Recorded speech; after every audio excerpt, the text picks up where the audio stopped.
आहे का? मार्गदर्शन म्हणजे नेमकं काय? हे पहा, हा काय युतीचा वगैरे हा काय प्रश्न नाही आहे. हा सर्वसामान्य ओबीसी जो बांधव जो आहे तो खेड्यापाड्याने गावकुसा बाहेर आहे.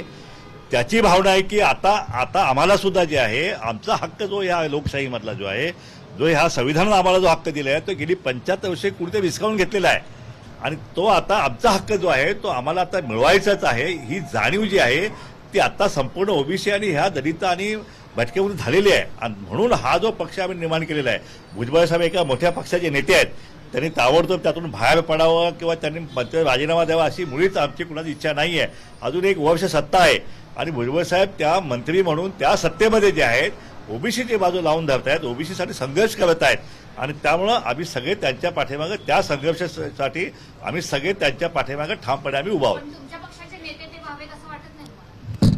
नाही, ज्यावेळी भुजबळ साहेबांची अशी परिस्थिती निर्माण होईल की त्यांना बाहेर पडावं असं ज्यावेळी निर्माण होईल परिस्थिती, त्यावेळी आमच्या पक्षाचे ते नेतेच असणार आहेत. त्यामुळे त्यांच्या नेतृत्वात आम्ही पुढे मार्गदर्शन करू. सरकारकडे त्यांनी राजीनामा देखील दिलेला आहे, खरं तर यापूर्वीच दिलेला आहे. काय नेमकं त्यांच्या मनात चाललंय किंवा तुम्ही नेमकी काय चर्चा झाली आहे का त्या संदर्भात? नाही, त्याच्याविषयी भुजबळ साहेबांनी जाहीर सभामध्ये सांगितले की मी राजीनामा दिलेला आहे, परंतु ओबीसीसाठी मी संघर्ष करत राहणार आहे ही त्यांनी भूमिका स्पष्ट केलेली आहे आणि ते संघर्ष करत राहतील आणि जोपर्यंत ओबीसीला न्याय मिळत नाही तोपर्यंत त्यांचा संघर्ष हा चालू राहणार आहे. आमची लढाई जी आहे ती राजकीय न्याय द्यायचा आहे.